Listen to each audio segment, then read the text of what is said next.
Zakweli. On vous retrouve Ilona pour notre Zakweli. Bonjour. Bonjour Rafi et bonjour à tous. Alors ce matin, on reçoit Soula Saïd Soufou, le conseiller départemental de Sada-Chirongui. Mais ce qui va nous intéresser ce matin, c'est que vous êtes spécialiste des affaires institutionnelles et européennes. Bonjour Soula Saïd Soufou. Bonjour Ilona, bonjour aux Mahorais et aux Mahorais. Donc merci d'avoir accepté notre invitation. Alors, l'Europe, c'est une chance pour Mayotte ou c'est Mayotte qui est une chance pour l'Europe? Les deux. L'Europe est une chance pour Mayotte, comme Mayotte est une chance pour l'Union européenne. Nous présentons souvent les avantages et l'apport de l'Union européenne à Mayotte. Nous la saluons depuis 1976-77. Hein, c'est bon. Ouais, L'Union européenne a financé ici via le Fonds européen de développement, l'adduction d'eau, donc l'eau potable, l'électrification, la téléphonie, les routes, l'essentiel des infrastructures de base que nous avons aujourd'hui, d'ailleurs qui n'ont pas beaucoup évolué, ont eu un cofinancement de l'Union européenne. Mais il ne faut pas oublier que Mayotte est aussi une chance pour l'Union européenne et pour la France. Nous parlons souvent de la situation géostratégique, géopolitique de Mayotte ici. Il faut aller plus loin. Nous sommes une chance pour la défense de l'Union européenne, pour la sécurité de l'Union européenne, pour les activités de renseignement que nous avons ici, pour les forces armées qui sont stationnées ici.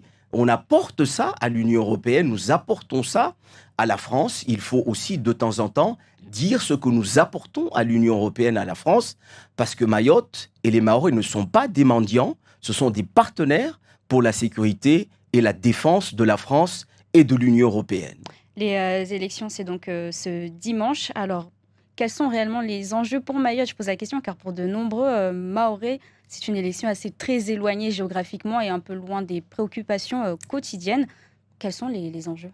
Les enjeux sont nombreux. Le premier que je vois est celui de faire entendre la voix de Mayotte, mais la deuxième est plus importante et personne n'en parle. Mayotte est aujourd'hui victime d'ingérences étrangères. L'Union européenne œuvre depuis 2015, elle s'est dotée d'un instrument de lutte contre les ingérences étrangères. La France vient elle-même de se doter d'une loi. Nous le savons, ce sont des situations vis-à-vis de notre voisin comorien qui nous touchent de plein fouet. La militarisation, l'arsenalisation de populations, la diffusion massive de messages trompeurs sur les réseaux sociaux, l'influence sur des responsables, des élus. Vous le savez, des élus mahorais se sont rendus à l'investiture du président des Comores, alors que les Mahorais sont très en colère contre ce genre de choses. Donc l'Union européenne a des législations qui peuvent aussi nous aider à lutter contre ce genre d'ingérence. J'invite moi les Mahorais à aller voter parce que, outre les questions de sécurité et de défense qu'on a traitées tout à l'heure, cette question de l'ingérence est importante parce que je le dis aux Mahorais, nous ne devons pas avoir de fixation définitive sur la question comorienne alors que nous délaissons la question européenne, là où nous avons 28 États européens qui ont reconnu la francité de Mayotte, notre appartenance à la France. C'est une chance politique inouïe qu'il nous faut redire chaque année parce que, à vouloir avoir trop de concentration sur la question européenne, nous oublions l'essentiel. Ce sont les amis de l'Europe, les amis européens qui nous ont fait cadeau du statut de RUP, qui est une reconnaissance internationale qu'il ne faut pas oublier. J'aimerais qu'on revienne donc sur le scrutin. On ne sait pas encore s'il y aura des députés ultramarins au Parlement européen, mais on le voit depuis le début de ces élections. Des fois, il y a 2 ou 3 députés ultramarins qui occupent les sièges. Est-ce que ça permet réellement donc, de défendre les intérêts particuliers des RUP? Oui, bien sûr. Moi, je salue le travail des députés ultramarins qui travaillent à Bruxelles. Il faut savoir comment fonctionnent ces institutions. On n'est pas là au niveau national, on est noyé dans une assemblée de plus de 700 députés où vous avez depuis l'Est jusqu'à l'Ouest, au Nord, au Sud, chacun qui défend son territoire. Le travail qui est fait est formidable parce que depuis 1957, nous n'avions pas de statut particulier au sein de l'Union européenne. Nos députés se sont battus pour que nous ayons un statut particulier aujourd'hui.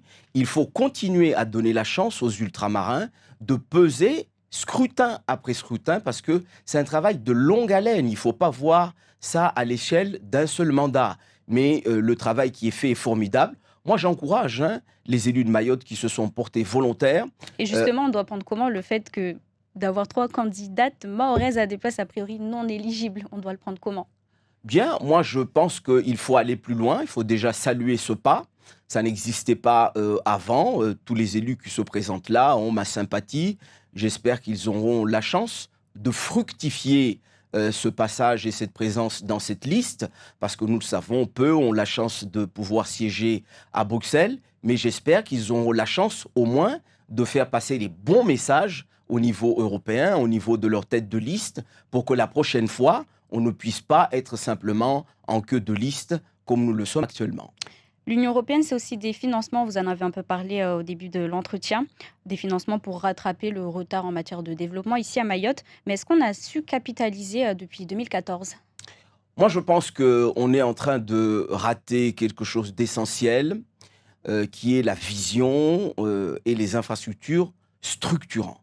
Je disais tout à l'heure, avec peu de moyens, avec le FED, on a fait l'essentiel des infrastructures de base que nous avons aujourd'hui. On est en train de financer, non pas des petits projets, parce que tous les projets qui ont été financés sont importants, mais on a oublié ce qui était structurant. Depuis 2014, il n'y a en réalité rien de structurant qui a été financé à Mayotte. Quand on parle de routes, on n'a plus de routes, alors qu'on sait que les routes sont importantes.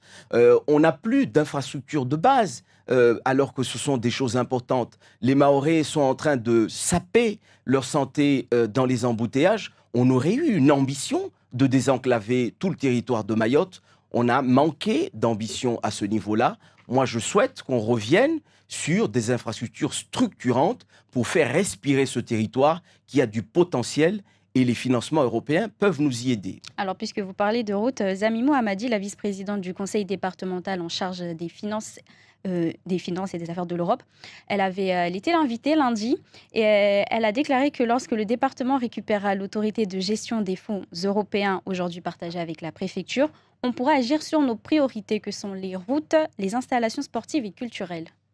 Oui, ça, on peut le faire dès maintenant. On n'a pas besoin d'être autorité de gestion des financements européens. Le département, en faisant les bons choix, peut dès à présent accompagner les communes dans de nombreux projets. Il ne faut pas attendre cela. Moi, ce que je souhaite dire, et qui est plus important à mon avis, c'est que le département arrête de bricoler avec les financements européens et accompagne réellement les porteurs de projets. Ça fait des dizaines d'années qu'on demande, moi, je l'ai fait en qualité d'agent, j'ai milité auprès des élus, je continue à le faire maintenant auprès de la majorité, pour qu'on puisse créer un fonds qui puisse accompagner les acteurs, les petits, notamment les petites entreprises, en termes de cofinancement, pour que les petits entrepreneurs puissent pouvoir émarger sur les financements européens. Il faut être honnête avec les Mahorais. Les financements européens, ce n'est pas des subventions qu'on donne après une délibération au département. Il faut avancer soi-même les fonds, et une fois qu'on a justifié la légalité des dépenses, on est remboursé.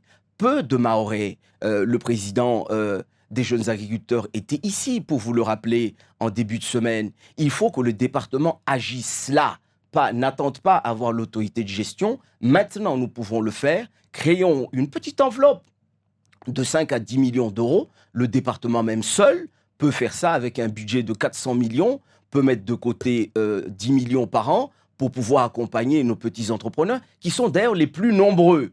Et ce sont les plus nombreux qui sont oubliés. Et ça, c'est un scandale. Nous devons corriger ça, pas dans 10 ans, maintenant. Mais vous venez de le dire, donc après, l'argent, c'est quand même Bruxelles voilà, qui le donne. C'est pas aussi du côté de Bruxelles qu'il y a aussi peut-être cette volonté d'un peu rendre les choses un peu difficiles pour les porteurs de projets, justement? La modification des législations européennes est compliquée. Et puisqu'elle est compliquée, elle n'est pas compliquée qu'à Mayotte, elle est compliquée dans l'ensemble du territoire européen. C'est la raison pour laquelle les populations ont du mal à aimer l'Europe par sa complexité. Donc les élus locaux que nous sommes, nous devons aussi accompagner les populations et les acteurs économiques à se rapprocher de ces financements, à en bénéficier et en mettant en place un fonds de préfinancement qui est une chose très simple à faire. Avec 5 à 10 millions, nous pouvons booster la consommation de ces financements au lieu d'en faire simplement un mirage pour nos acteurs économiques qui en ont besoin. Et vous parliez donc de Anwar Soumaïla Mouiva, le président du syndicat des jeunes agriculteurs de Mayotte, donc qui était avec nous ici hier. Et il nous a aussi expliqué qu'effectivement, avoir les aides européennes, c'est compliqué. Mais d'un côté, il y a aussi les normes européennes qu'il faut respecter. Mais de l'autre, quand on demande les aides, c'est compliqué de les avoir. Et donc voilà, c'est compliqué de les avoir. Et l'Europe ne tient pas forcément compte aussi des spécificités voilà, du territoire s'agissant de l'agriculture. La filière, elle n'est pas encore structurée. Donc c'est ce qui nous expliquait aussi le président du syndicat des Non, jeunes mais agriculteurs. il a tout à fait raison et les agriculteurs ont ma sympathie. C'est pour ça que je dis que le département est en capacité d'agir. Il faut simplement qu'on se donne l'ambition. Moi, je partage sa préoccupation de voir désigner au sein du conseil départemental, parmi les vice-présidents existants, on n'a pas besoin d'inventer l'eau chaude, un élu référent sur les questions agricoles. Parce que personne, en réalité, ne s'occupe pleinement de ces choses parmi mes collègues de la majorité. Et ça, ce n'est pas normal. Mettre en place une structure sur les préfinancements, c'est une chose, il faut le faire. Mais le GIP a des cadres de grand talent qui peuvent faire ça. Il suffit de leur en donner le rôle. Il n'y a pas à inventer 1000 choses là. L'accompagnement sur le terrain avec les services de la DAF qui font aussi un travail extraordinaire sur le terrain dans le domaine agricole, il faut simplement qu'on se structure autrement et qu'on mette en place le versant financement pour permettre à ceux qui ne peuvent pas avancer les financements de pouvoir le faire. L'autre enjeu aussi, il y a souvent aussi cette question de la consommation donc, des fonds européens. Je vais me baser donc, sur l'ancienne programmation 2014-2020. L'Union européenne avait mis à la disposition donc, de Mayotte plus de 350 millions d'euros pour le Fonds européen de développement régional et le Fonds social européen. Environ 52% de l'enveloppe a été consommée. Vous en faites quelle lecture ? Je suis comme l'ensemble des Mahorais, j'ai du mal à voir où est passé cet argent. Pourquoi ? Parce que on ne concentre pas l'effort financier que nous avons sur des choses qui sont d'envergure, pour parler un langage très simple. Nous savons ce qu'il faut faire ici. Il faut commencer par le commencement. On manque de routes. Où sont les routes qui ont été financées ? On manque d'électrification rurale, massivement. Les Mahorais, dans tous les nouveaux quartiers qui sont créés, manquent d'électrification rurale. C'est la compétence du département. Qu'est-ce qu'on a fait ? On manque d'eau dans les nouveaux quartiers, pas simplement des bidonvilles, des habitations tout à fait légales. On manque d'eau. Où est-ce qu'on en est ? On manque d'écoles. Où est-ce qu'on en est ? On manque de tout ici et on finance des petites choses ici et là et on a du mal à avoir une lecture. Ça, c'est une erreur fondamentale par rapport à ce qu'on a fait avec le FED, qui se concentrait sur l'essentiel, réservant les petits projets au financement du département et des communes qui peuvent faire ça. Il ne faut pas qu'on se trompe de stratégie. On ne va pas financer des petites choses alors que l'essentiel n'est pas fait. On manque d'assainissement ici. C'est une catastrophe alors qu'on mise notre économie, notre développement sur le tourisme. Notre île est sale, notre île n'est pas assainie. Voilà les chantiers prioritaires sur lesquels il faut qu'on se concentre, pas à dilapider l'argent ici et là dans des petits projets qui peuvent être financés par d'autres fonds. Et justement, à force de ne pas consommer tous les fonds, à un moment donné, Bruxelles ne va pas se dire bon, au final, ils n'ont pas besoin d'autant que ça et baisser l'enveloppe. Mais c'est normal. Et je vous le dis, si nous concentrions l'essentiel sur Mayotte, vous savez, on a besoin actuellement pour rattraper notre retard de développement d'1 à 2 milliards par an. Les fonds européens, ce n'est pas 2 milliards, c'est même pas 1 milliard. Donc vous voyez que si on était sur les vrais enjeux qui sont identifiés par notre schéma de développement régional, on aurait besoin de toujours plus auprès de l'Union européenne.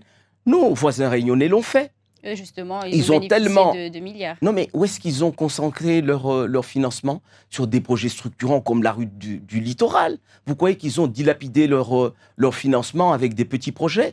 On concentre sur ce qui est structurant. Voilà la stratégie qu'il faut que nous adoptions. Les Mahorais attendent ça. le politique doit suivre ce qu'attendent les populations et les acteurs économiques qui ont besoin de projets structurants. Voilà ce qu'il faut que nous fassions.